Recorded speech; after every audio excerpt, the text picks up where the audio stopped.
Alors, le déconfinement progressif et le retour au travail, alors qu'il n'y a pas encore de vaccin ni de médicaments spécifiques pour traiter les complications que peut entraîner la COVID-19, apporte son lot de défis à plusieurs travailleurs.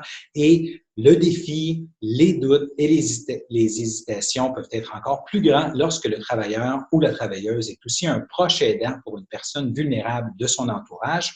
On en discute ce matin avec Joanne Audet, qui est présidente du Regroupement des aidants naturels du Québec. Bonjour, Madame Audet.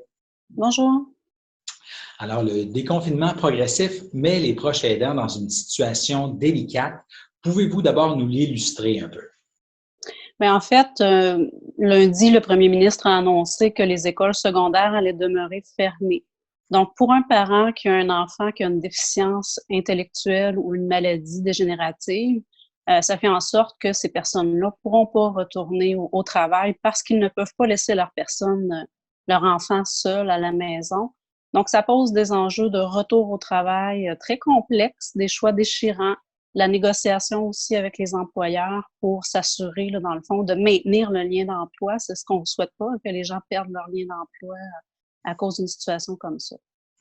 Est-ce qu'on peut donner d'autres exemples à part ceux qui ont un enfant qui devrait aller au secondaire? Ben, en fait, les proches aidants qui travaillaient aussi et qui soutenaient leurs parents vieillissants, et des fois, les personnes cohabitent ensemble, souvent même.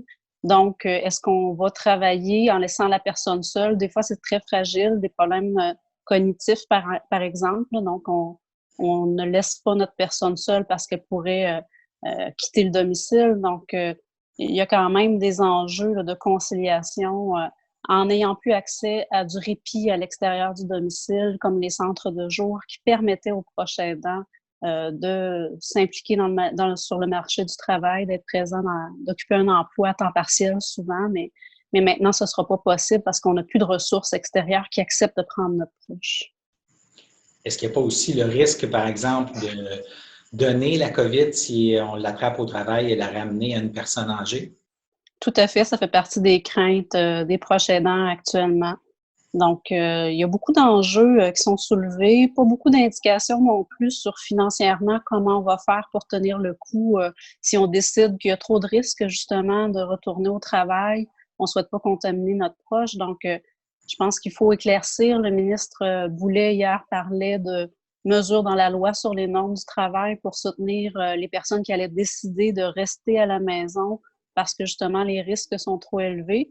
Par contre, nous, on souhaiterait qu'il y ait plus de détails sur de quelles mesures il parle exactement, parce que dans la loi sur les normes du travail, on a droit à 10 jours sans salaire pour obligation familiale. Donc, est-ce que c'est de ce congé-là dont il parle? Est-ce qu'il y a d'autres mesures? Est-ce que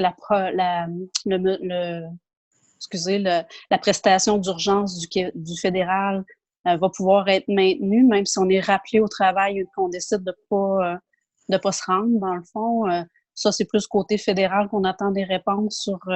et c'est aussi une mesure temporaire qui dure 16 semaines, je crois. Là, donc, il y a quand même des enjeux de retour au travail importants pour les 30 de travailleurs qui sont proches aidants actuellement et qui combinent travail et rôle de proche aidant. Donc là, vous interpellez là, les deux niveaux de gouvernement et qu'est-ce que vous réclamez là, pour mieux aider là, les proches aidants à traverser ce déconfinement progressif là?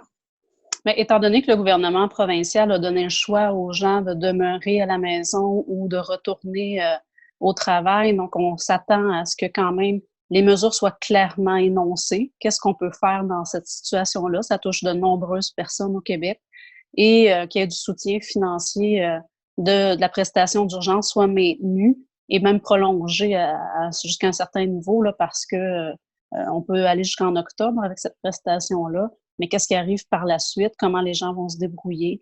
C'est vraiment nos demandes de clarifier dans tous les cas là, ce qui est gris actuellement, la zone grise pour les proches aidants qui se questionnent et qui vont probablement négocier avec leur employeur, mais qui vont très certainement s'appauvrir dans tout ce processus-là. D'autres choses que vous voulez ajouter?